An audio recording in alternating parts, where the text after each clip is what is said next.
السلام علیکم مینوالو، زه سیف یوسفزی یم. تاسو ګورئ سیف یوسفزی یوټیوب چینل. په پښتو مینو نن زه تاسو ته یو اهم موضوع او ډېر یو سنجیده موضوع مخې ته راوړم. څنګه تقریبا تاسو ټولو ته معلومه ده چې د انډین یو اکټر چې په فلمي دنیا کې د هغه یو ډېر غټ نوم سوشنت سنګ تقریبا 34 سال عمر کې هغه خودکشي وکړه، سوسایډ یې وکړو او خپل زندگی هغه ختمه کړه. زه د هغه باره کې یو څو فیکټ تاسو ته مخې ته کېدم چې دا یو واحد داسې اکټر و په فلمي دنیا کې چې د ټولو نه زیات هانس مک یعنی د خندا والا، خنده پیشانی والا او ډیر خوشحاله او خوش مزاج انسان چې په فلمي دنیا کې یادېده. تقریبا څومره ما ټویټر اکاونټس چیک کړل چا چې د هغه په باره کې کمنټس کړي دي چې کوم د هغه سره مطلب په فیلډ کې پاتې شوي خلک دي، فلمي دنیا کې چې کوم اکټران د سره پاتې شوي دي، هغه چې کوم د باره کې خبرې لیکلي دي، نو تقریبا د ټولو نه دا ما اخذ کړه چې د دنه تقریبا خوش مزاجه بل څوک نو،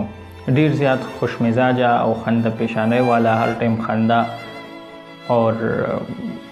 خوشحاله زندگی به تیروله مخامخ د ټولو په مخ کې. اور یو داسې نیوز زموږ مخې ته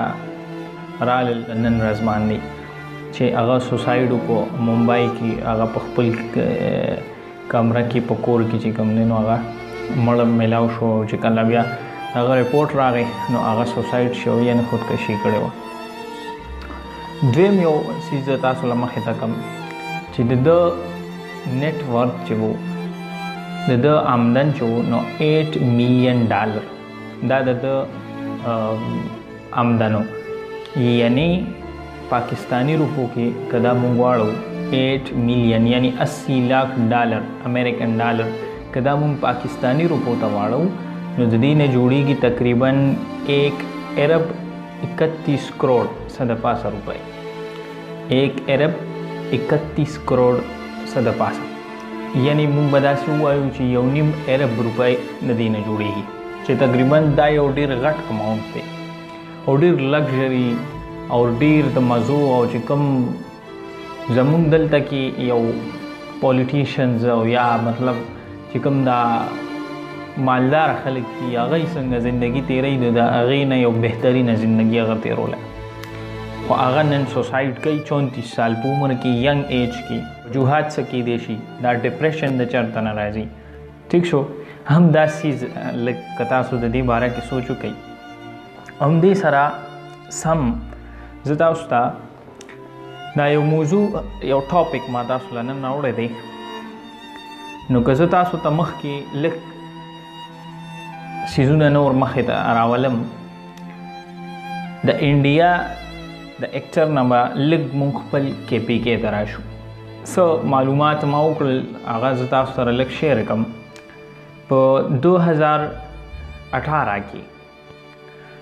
په 2019 15 जनवरी 2019 کې په ډیلی ټایمز نیوز پیپر اخبار کې یو آرټیکل لیکل شو. د هغې مطابق چې کوم سټټسټیک ما د هغې نه مواد راواخیستل هغه زه تاسو سره شیر کوم چې په ملکن ډیویژن کې زمونږ خیبر پښتونخوا کې ملکن ډیویژن کې په 8 میاشتو کې په 2018 کې په 8 میاشتو کې 350 کسانو خودکشي کړې ده. او دا هغه رپورټ دی چې کوم د تاڼو نه او د پولیس ډپارټمنټ نه مخکې راغلی دی. په دې کې 174 یعنی 140 او یا ښځو اور 76 یعنی 6 او یا سړو سوسایډ کړی دی، خودکشي کړی ده.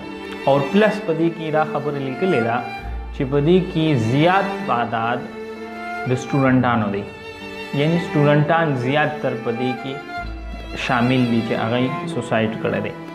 ښه، په دې کې چې کوم ښځې او سړي دي د دوی عمر څومره دی نو تقریبا په دې کې ډېر 1 یا 2 سوسایډ داسې راغلي دي چې د هغوی ایج 30 پلس دی، بلکې چې څومره هم دي نو د هغوی ایج 15 ایئرز نه ونیسي، د 15 سال نه د 30 سال ترمنځ دی، که هغه زنانه دي او که نارینه دي. دویم یو رپورټ زه تاسو له مخې ته کم، دا هم په 2019 تقریبا جون جولای کې دا یو آرټیکل راغلو په ډیلی ټایمز کې، په هغې کې دا لیکلي چې په چترال کې په شپږو تحصیل کې یو دی سروې وکړه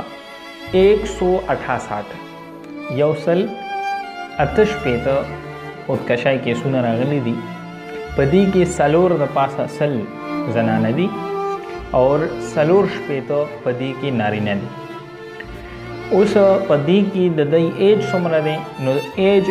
سیم هم د 15 نه د 30 سال په ایج کې دی، اور په دې کې د غټ د افسوس خبره ده تاسو ته وکم 50% په دې کې سټوډنټان شامل دي. او بیا کم سټوډنټس دي؟ هغه سټوډنټس دي چې کوم د میټرک نه اف ایس سی ته تللی دي یا د اف ایس سی نه یونیورسټي لیول ته تللی دي. د دې ایج والا خلک چې کوم دي سټوډنټس دي هغه سوسایډ کړی دی، خودکشي کړې ده، خپل ژندګي هغه ختمه کړې ده. مینوالو دا یو څو رپورټس ما تاسو سره شیر کړل. اوس په دې باندې زه تاسو له یو څیز راوړم مخې ته، ضرور ستاسو په ذهن کې یو سوال پیدا شوي چې دا د کوم ځای نه دا دومره وجه پیدا شوه، دا ډپریشن د چېرته نه راغی. نو مینوالو یو خبره تاسو کلیر په دماغو کې وساتئ، او یو بل رپورټ دا د خبرې مخکې تلو نه زه تاسو سره یو رپورټ بل دا شامل کړم چې څومره هم اکنامیکلی یعنی مالی حالت سره مالداره ملکونه دي په هغې کې د خودکشۍ ریشو زیاته ده، او چې کم مالدار نه دي کم ملکونه یعنی زمونږ پاکستان چې دا اوس دې ټایم کې ورو ورو خلک لګیا دي چې موږ مالداره شو، پیسې وګټو، قوم ټول قام لګیا دی په دې کې چې پیسه ډېر وګټو، خو موږ لا مالداره نه یو، اکنامیکلی موږ سټیبل نه یو.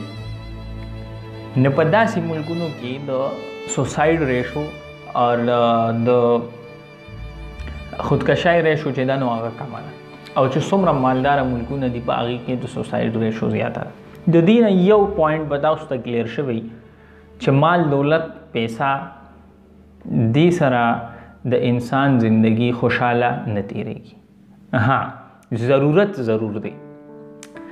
دومره تاله ضرور پکار ده چې ته خپل ضروریات په هغې باندې پوره کړي. پیسه دا انسان له خوشحالي، اطمینان، سکون نشي ورکولی. نو بیا څه داسې څیز دی چې د هغې د وجې زمونږ معاشره کې هم دا یو عمل د خودکشۍ چې یو بالکل بیکاره یو طریقه کار رایج شو او لګیا دي ورځ تر ورځ زیاتېږي. د هغې څو وجوهات دي او د ټولو نه غټه وجه چې ده چې څومره سټوډنټس دي هغوی نن خودکشي کوي، سوسایډ کوي. نو والدینو چې کمزوري ده زمونږ د والدینو هغه دا ده چې موږ د ماشومانو نه ایکسپیکټیشنز ډېر وساتو. یو ماشوم دی هغه په سکول کې په 1000 کې فرض کې 900 نمبر والی، والدین دا غواړي چې د 950 نمبر والی. ٹھیک شو چې کله هغه 900 نمبر راشي هغه ته یو ټارګټ ملاو شوی د کور د طرفه چې ته به 950 نمبر یلی، کله چې هغه 900 نمبر راشي هغه ډپریشن شکار شي چې یاره دا به اوسې کې، بیا په کور کې ورته قسمه قسم دانې ملاویږي، والدین ورته وایي چې دا مارکس کم راغلی ها بلا بلا بلا. دغه شان د فرینډز د طرفه، د دوستانو د طرفه، د ملګرو د طرف نه قسمه قسم دانې ملاویږي. هم په دغه وجه هغه ماشوم بیا دې ته جوړېږي چې هغه سوسایډ کوي. دا معاشره هغه دې ته جوړوي چې هغه سوسایډ کوي. ړومبې زمونږ د والدینو غلطي ده، دویم د معاشرې غلطي ده چې مونږ هغه کس دومره سټرس لا او ډپریشن لا هغه بوځو چې هغه سوسایډ ته مونږ جوړ کړو، او تانی او ملامتیا دومره ورکړي او غسله چې هغه هغې ته جوړ کړو. بیا درېیمه غلطي زمونږ خپل ذاتي طور ده چې مونږ کې دومره صبر، استقامت او دومره ویل پاور نشته، او زمونږ مایند کې یا په دماغ کې دومره پاور نشته چې مونږه خپل دماغ خپل سوچ دومره بلند وساتو او خپل زړه دومره غټ کو چې دنیا هر څه وایي خو موږ خپل ټارګټ او په خپل مقصد باندې روان شو. داسې یو څو وجوهات دي چې د هغې د وجې زمونږ معاشره کې دا یو څیز راغی. زه تاسو ته یو ریکویسټ کوم چې که والدین زما دا ویډیو ګوري کوشش وکړئ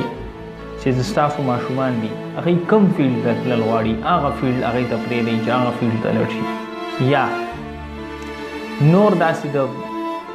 واده لحاظ سره چې کوم مسایل راځي چې د ستاسو بچي دي هغوی په کم ځای کې هم د رشتې دپاره هغوی ځای سلیکټ کوي ستاسو په نګرانۍ کې کوشش وکړئ چې د هغوی په خوښه باندې وچلېږي.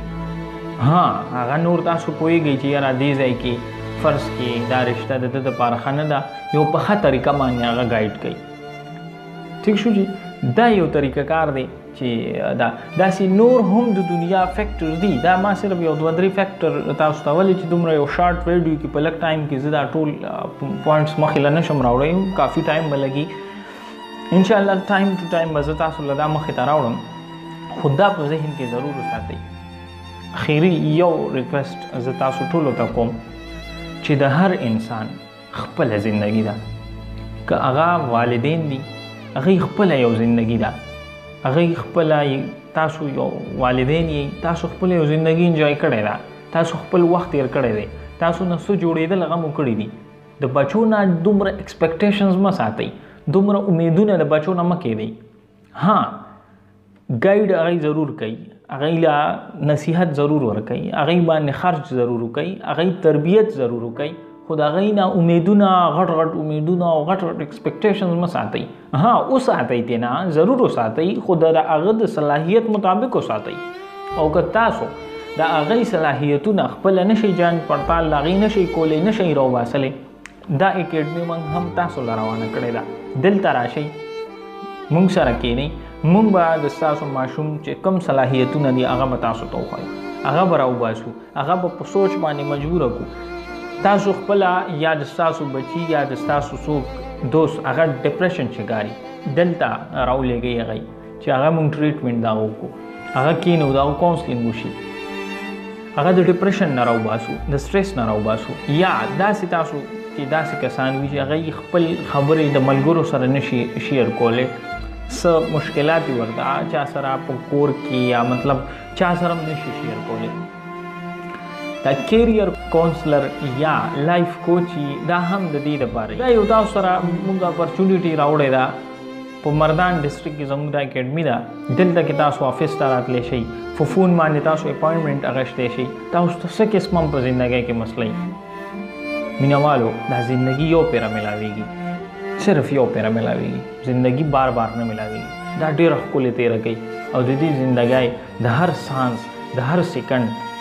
د هر منټ د هرې غنټې ډېر زیات قدر وکړئ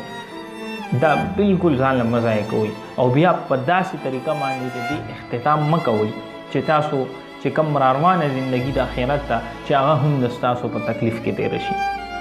په ځان خفه شئ په هغه خلکو خفه شئ چې کله تاسو خپله زندگی ختموي او خپله زندگی تماموي او زندگی اخیري ساګانې یلی چې کم خلک به تاسو به خفه کېږي هغوی ته به تکلیف وي د هغوی زړه به خوږېږي په هغې خلکو باندې خفه شئ د خپل زندګۍ سره مینه وکئ خپل ځان سره مینه وکئ او که څه مشکلات دي زموږ سره هغه ضرور شیر کئ چې مونږ تاسو سره کینو دا ستاسو کاونسلینګ وکړو ستاسو علاج وکړو ستاسو مسله حل کړو ستاسو د مسایلو حل راوباسو. ډېره مننه.